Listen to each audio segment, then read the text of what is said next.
Whoa, gastroenterology. You're going to love this section. This section is easy because it's very linear, because it blocks out very nicely to say all of the esophageal disorders. No matter which one you have, all esophageal disorders can give you dysphagia. And you might say, what's the difference between dysphagia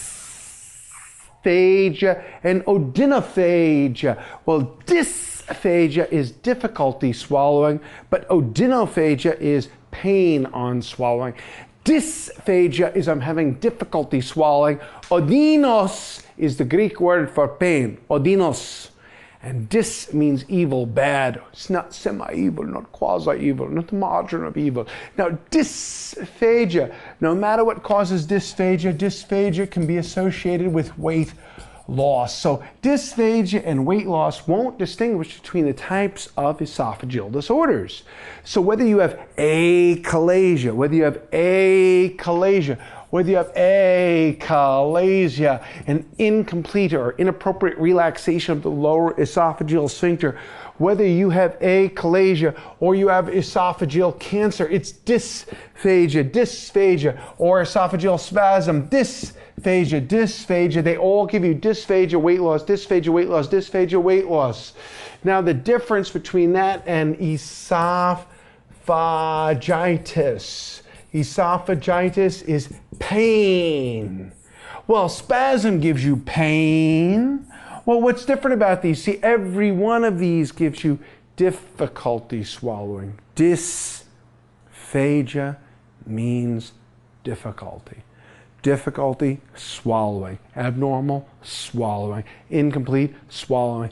Achalasia is an incomplete relaxation of the lower esophageal sphincter. Cancer is a mechanical obstruction because the cancer grows into the lumen of the esophagus and blocks it. Spasm is the muscles. Remember, the GI tract is a big, long, muscular tube. The GI tract is a big, long, muscular tube. The whole GI tract, from the time it leaves your mouth all the way into the time it leaves your anus. The GI tract is a muscle. It's a muscular tube. If we were in the step one part of our brains, we'd be saying, well, what's different about this muscular tube inside the stomach? Well, inside the stomach is the only part that has 3 layers inside the stomach. Well, what's different in the esophagus? Well, the proximal esophagus is the only place that has skeletal muscle. What is different? What's unique? What is different? What's unique? What gives me the answers that I seek? What is different and unique? The proximal esophagus is the only place that has skeletal muscle in the top third of the esophagus. What is different and unique? What is different and unique? Esophagitis is all in the mucosa. What is different and unique? It's different and unique. What is different and unique?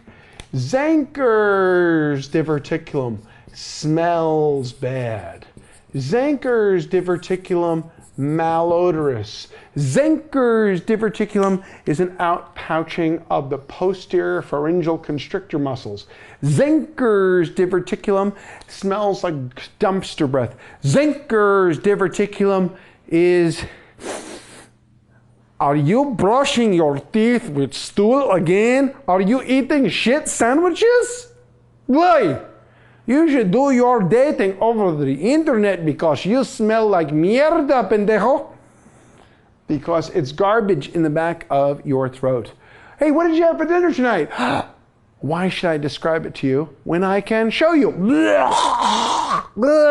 Chicken teriyaki again? That was disgusting.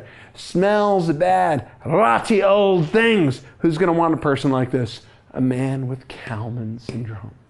Rings and webs and webs and rings. The ring, it wants to be found. Rings and webs and webs and rings. And we have a Schatz Keith and a Plummer Vinson syndrome, Schatzky syndrome, and Plummer-Vinson syndrome, Schatzky syndrome, and Plummer-Vinson syndrome for rings and webs and rebs and rings. This is intermittent dysphagia. Intermittent dysphagia. Well, what's different about Plummer-Vinson? What's different? So the first part, remember, let's remind ourselves about your test. The questions go like this. What is the most likely diagnosis? And on your test, what's the most likely diagnosis, frankly, is the single most frequently asked question. What is the best initial test? What is the most accurate test? What is the best initial therapy? What's the most likely diagnosis? What is the best initial test? What is the most accurate test? What is the best initial therapy? So we're going to leave this section on esophagus. And the reason that you're going to love GI is because all the sections in GI fit that thing perfectly. Because you're going to be able to walk into test day and go, bring it on, bring on that test because I know the answer. I'm not here to pass. We're here to kick ass. And the other thing is the patients need you. I'm a fully functional clinical doctor. I've been in a regular medical floor, an emergency medicine department, a surgical ICU, and a medical ICU, a stroke unit, and telemetry, and I have seen patients in every one of these areas all within the last 24 hours. So you can take everything that we're doing and you can help it in the service of a suffering humanity. Just because we goof around doesn't mean we don't take it serious. This is serious, but you know, it's better to cry. It's better to laugh than to cry and all the horrible seriousness, and you'll be able to remember it better. So all esophageal disorders give you dysphagia. Anything that gives you dysphagia makes you lose weight. But they don't all make you smell bad. They don't all give you dumpster breath. The dysphagia is not always intermittent. They don't all give you pain. They don't all give you pain. Achalasia is a younger person, usually under the age of 50, whereas cancer is usually over 50, esophageal cancer. Achalasia is a younger person that has both dysphagia to both solids and liquids at the same time. Both solids and liquids at the same time. It's an incomplete relaxation of the lower esophageal sphincter, for which you have to pneumatically dilate. Botox, cut it, shoot it, cut it, shoot it, dilate a balloon, cut it, shoot it, dilate a balloon, cut it up with knife, shoot it with some Botox, dilate it with a balloon, achalasia. Cancer is the older smoker, drinker who's been exposing his esophagus to carcinogens for years, or with Barrett's esophagus turning into adenocarcinoma. Spasm is pain, but esophagitis is pain. Spasm is pain, but esophagitis is pain. Spasm is pain, esophagitis is pain. Now, ultimately, you make the diagnosis of spasm with manometry. Sounds sexist, doesn't it? Maybe it should be called womanometry or personometry.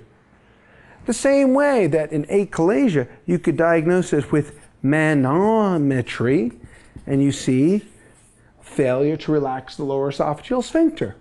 Spasm, excess contraction of the lower esophageal sphincter.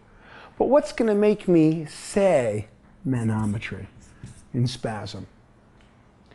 Well, esophagitis gives pain. What's different about the pain of esophagitis from the pain of spasm?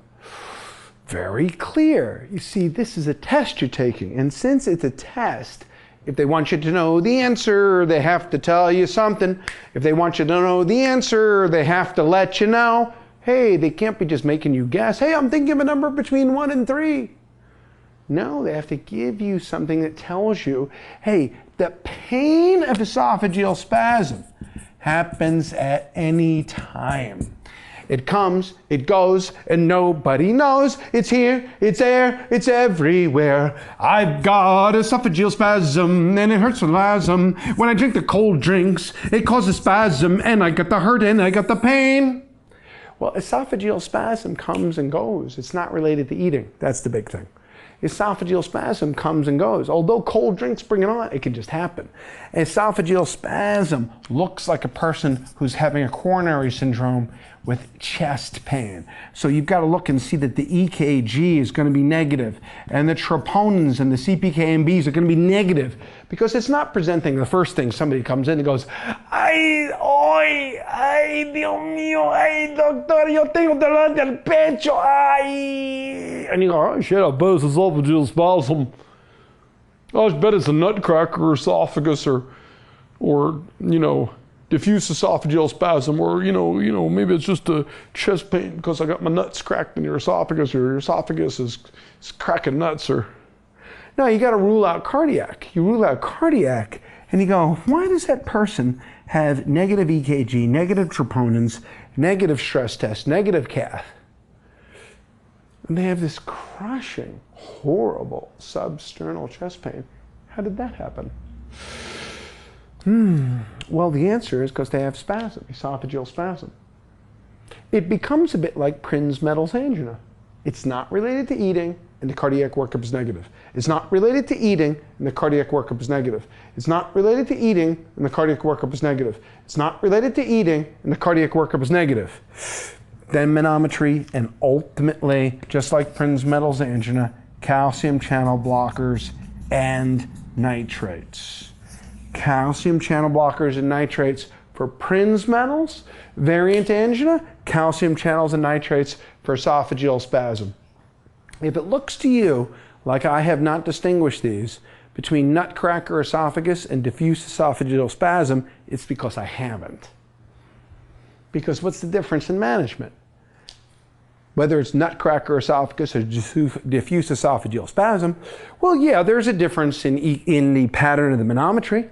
There's a difference in the pattern of the manometry. There's a difference on the manometric pattern, but so what?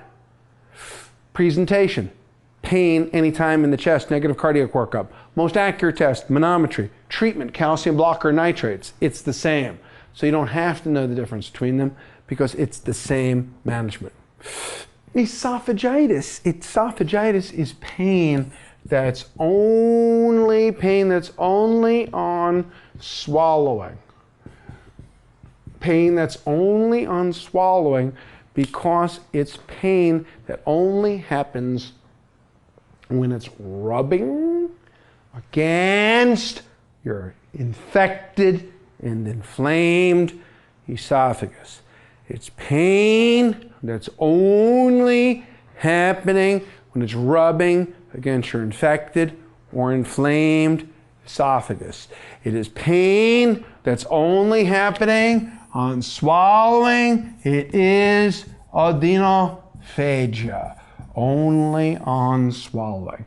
And if the person is HIV positive, we give you fluconazole, and the fluconazole should make it get better.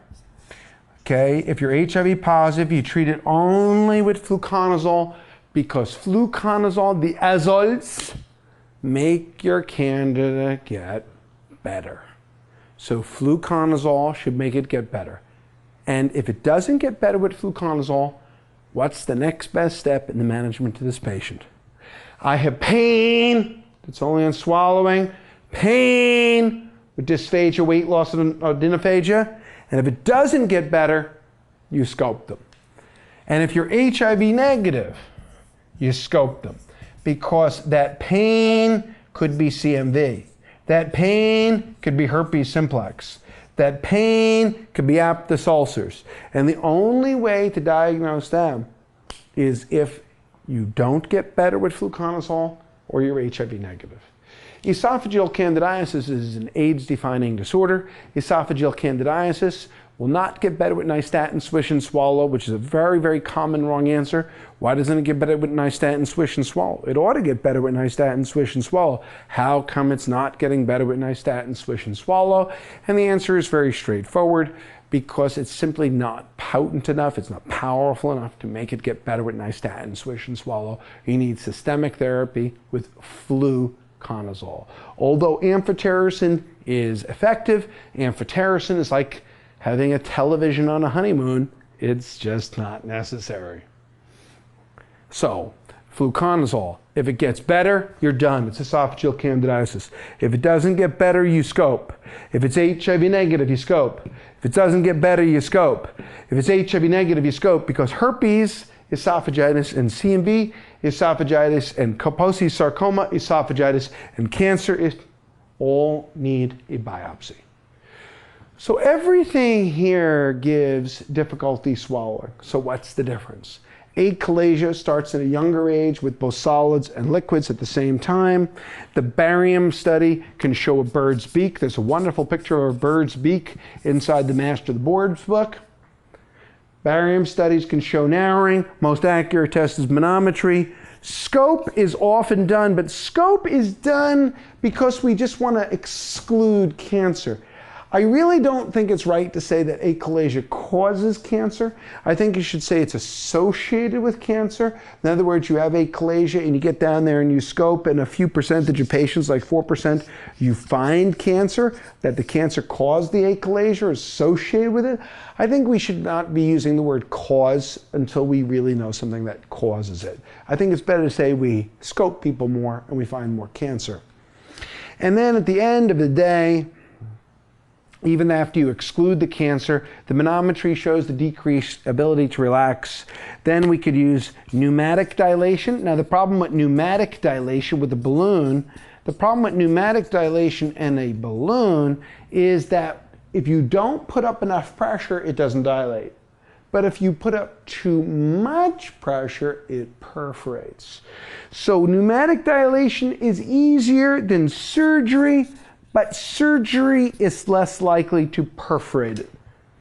Let's say that again. Pneumatic dilation is easier to do. It's an endoscopic procedure, and it doesn't perforate you as much. Pneumatic, it's easier, but once you get up to enough pressure to be sure you're going to dilate all of them, you end up perforating.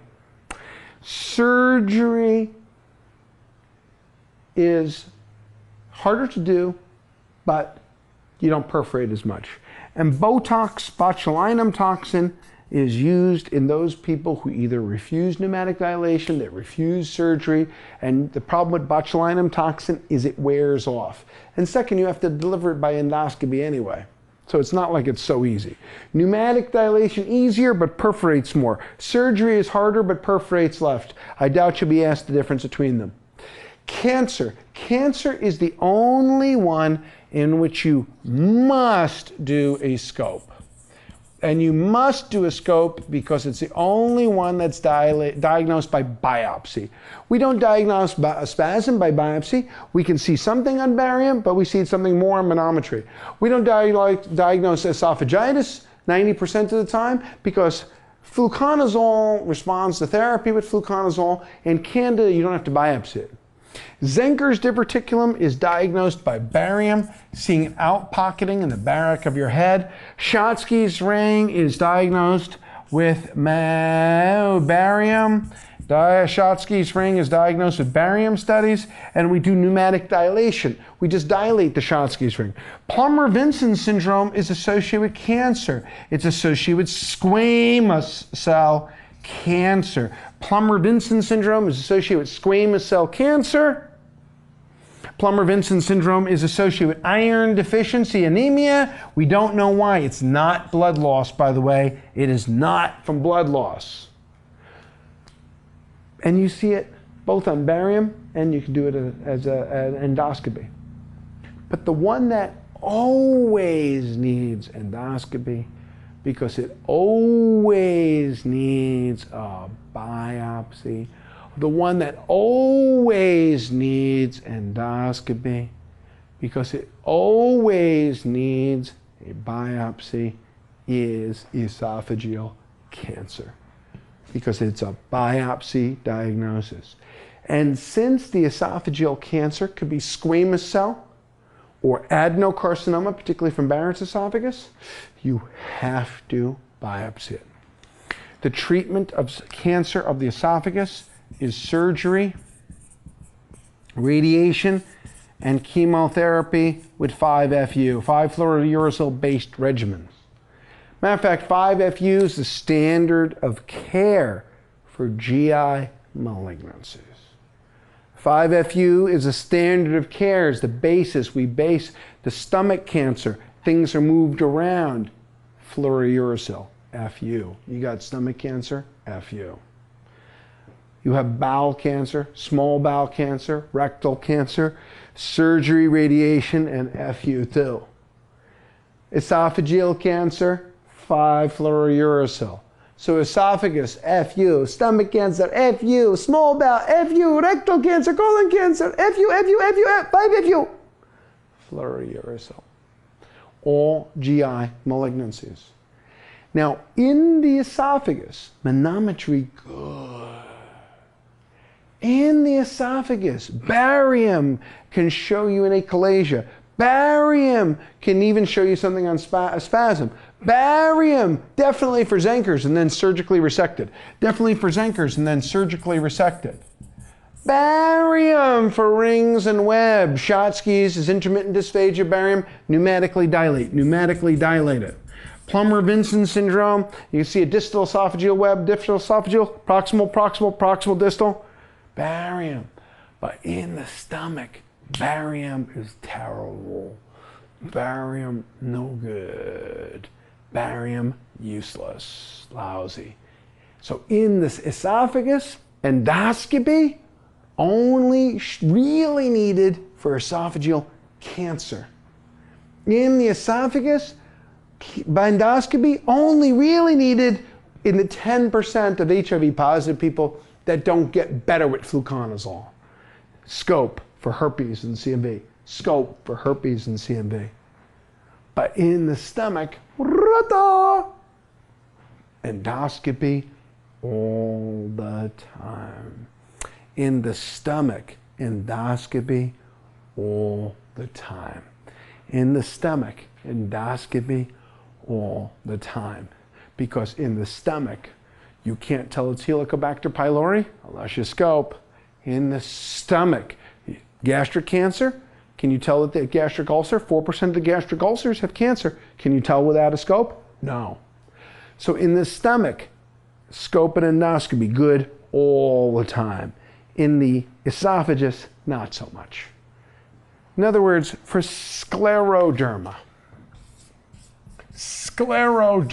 systemic sclerosis, who do you know the story who's could do? Who you know? Who do?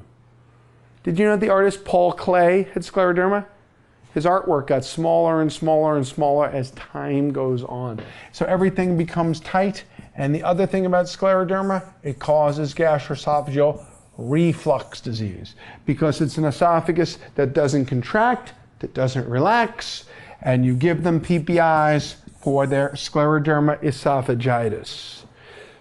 So in the stomach, endoscopy, good. In the esophagus, endoscopy, well, we scope achalasia to rule out the small amount of association with cancer. Well, we scope the 10% of people who don't get better with fluconazole because it might be herpes, need a biopsy, CMV, need a biopsy, but it's 10%. We scope the ones that are HIV negative, but you don't need scopes for Schatzki's ring, that's barium. Distal esophageal ring and web, intermittent dysphagia, barium, pneumatic dilation. You don't have to scope for scleroderma, it's just acid comes out. So inside the esophagus, everything inside the esophagus can cause dysphagia. If it can cause dysphagia, it can cause weight loss. Not everything causes pain.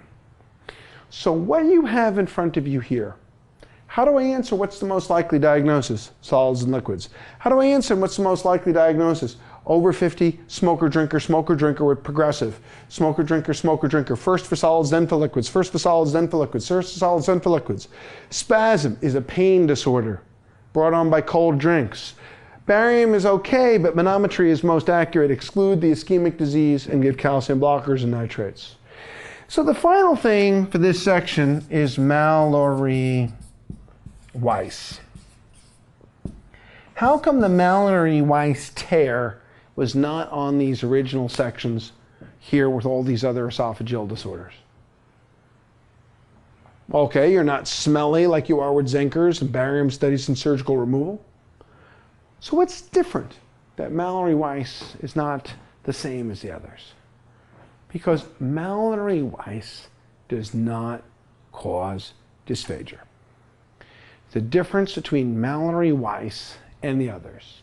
The difference between Mallory-Weiss and the others is that Mallory-Weiss syndrome does not cause dysphagia and it does not cause odynophagia. It does not cause dysphagia. Does not cause dysphagia. It does not cause odynophagia. Mallory-Weiss is different because it's vomiting, retching, and you get like this. Mallory-Weiss. You vomit blood. Mallory-Weiss. And you vomit blood. It's a bleeding disorder because it doesn't go all the way through. Mallory-Weiss, bleeding. If it goes all the way through the esophagus, what's it called? All the way through the esophagus, it's called a Boerhaave. It's transmural. Goes all the way through, it's a Boerhaave. Goes all the way through. That's a Boerhaave. Mallory-Weiss is just retching, bleeding, no dysphagia, no odynophagia. You can diagnose it on endoscopy, and sometimes we use epinephrine injection. Epinephrine injection directly into it to try to stop the bleeding with epinephrine injection. Scleroderma is just reflux disease, and it's just PPIs. You should have enough information here to answer every question on your test and to be able to take care of patients too. Write to me. Hope to hear from you. Peace.